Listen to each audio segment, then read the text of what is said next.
DNS classes 2.0 में आप सभी का स्वागत है। आज हम लोग क्लास 9th का चैप्टर 10.4 करने वाले हैं और इसमें जो है कि पहला सवाल आपको स्क्रीन पर दिख रहा होगा, जिसमें लिखा हुआ है कि 5 सेंटीमीटर तथा 3 सेंटीमीटर त्रिज्या वाले दो वृत्त को दो बिंदुओं पर प्रतिच्छेद करते हैं तथा उनके केंद्रों के बीच की दूरी 4 सेंटीमीटर है। उभयनिष्ठ जीवा की लंबाई ज्ञात कीजिए। ठीक है, तो क्वेश्चन में आप उस चीज़ को समझे होंगे। क्या लिखा हुआ है, दिया है कि दो वृत्त है, एक वृत्त की त्रिज्या कितना है 3 सेंटीमीटर और एक वृत्त की त्रिज्या कितना है 5 सेंटीमीटर है, और इनके केंद्र को जोड़ने वाली रेखा कितना सेंटीमीटर का है, यह 4 सेंटीमीटर का है। ठीक है, तो यहाँ पर हम लोग लिख देंगे ओ डैश, ये चीज़ें छूट गया था। ठीक है, तो ये चीज़ें आपको क्वेश्चन में दिया हुआ, क्या दिया है, ए ओ बराबर 5, यानी ए ओ बराबर 5, ए ओ डैश बराबर कितना है, ये हमने ओ डैश इसको बना दिया है, कितना दिया है 3 सेंटीमीटर दिया, और ओ डैश बराबर कितना दिया हुआ है 4 सेंटीमीटर दिया हुआ है। इसमें आपको ज्ञात क्या करना है, जीवा ए बी की लंबाई, यानी जो उभयनिष्ठ जीवा है ए बी, इसी की लंबाई हमें ज्ञात करना है। वीडियो में आप अंत तक बने रहिएगा। इसको हम लोग एक आसान तरीके से इसके उत्तर तक बहुत ही आसानी से हम लोग पहुँचेंगे, तो उसको आप ध्यान दीजिएगा। इसमें ज्ञात क्या करना है, ए बी जीवा की लंबाई हमें ज्ञात करना है। तो जीवा आप देखिएगा यहाँ से यहाँ तक है, और हमने क्या किया है इसको, इसमें जैसा कि क्वेश्चन में दिया हुआ है कि दोनों जीवा के बीच की लंबाई यहाँ पर दे दिया हुआ है। अब कुछ चीज़ें हैं जिसको आप समझिएगा कि अगर कोई जीवा वृत्त है, ठीक है, कोई वृत्त है, तो यहाँ पर इसमें एक जीवा दिया हुआ है और एक केंद्र है। इस केंद्र से जीवा पर डाली गई जो दूरी होती है, इस केंद्र से जीवा पर डाली गई जो रेखा होती है वो क्या होता है, इस पर लंब होता है, यानी लंब मतलब वह 90 डिग्री का कोण बनता है।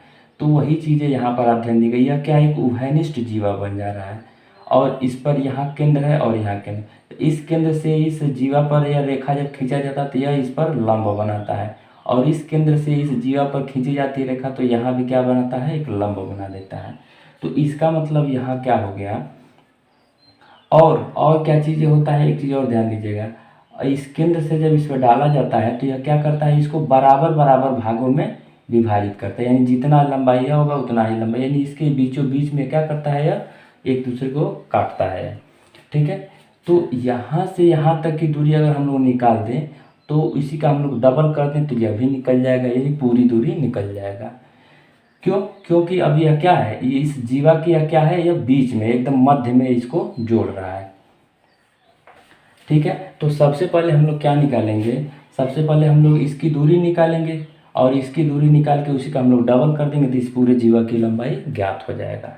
लेकिन यह लंबाई कैसे ज्ञात होगा, इसी चीज़ को हम लोग एक आसान तरीके से करना प्रारंभ करते हैं। सबसे पहले हम लोग क्या करते हैं, इस त्रिज्या, इस त्रिभुज की क्या करते हैं, क्षेत्रफल निकाल लेते हैं।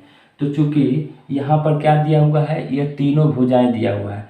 अगर कोई इस तरह का त्रिभुज है, उस त्रिभुज को हम लोग यहाँ पर बना लेते हैं, और यह 4 है। तो इस त्रिभुज का अगर क्षेत्रफल निकालना है तो कौन सा फार्मूला लगाएंगे, हीरोन्स फार्मूला लगाएंगे। ठीक है, हीरोन्स फार्मूला क्या होता है, एस होता है, एस माइनस ए होता है, एस माइनस बी होता है, और एस माइनस सी होता है।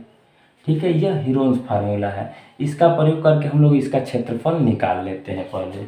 उसके बाद हम लोग इसको किस तरह हम लोग ए एम की दूरी कैसे निकालेंगे, आप वीडियो में आगे बन रहिएगा। ठीक है, तो सबसे पहले हम लोग लिखते हैं कि ओ ए, या ए ओ लिख दीजिए, ए ओ बराबर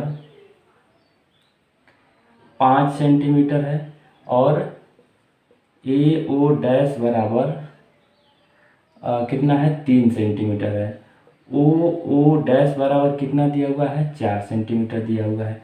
तो यहाँ से हम लोग, यह एक त्रिभुज बन जा रहा है, तो त्रिभुज में क्या करेंगे, एस बराबर क्या हो जाएगा, 5 + 3 + 4 बटे अगर 2 कर देंगे तो यहाँ से क्या निकल जाएगा हमारा, ए यस निकल जाएगा। तो कितना हो जाएगा 5 4 9 3 12, 12 में 2 से भाग देंगे कितना हो जाएगा 6।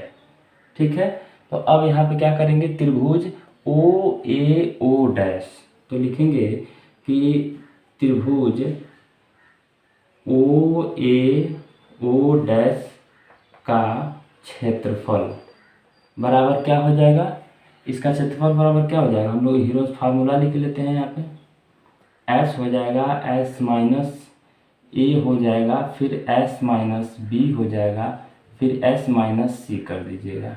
ठीक है, अब चूंकि एस का मान हमें पता चल गया है कितना है 6 है, तो यहाँ हम लोग क्या करेंगे 6 लिखेंगे और यहाँ से 6 माइनस ए क्या है यानी 5 हो जाएगा।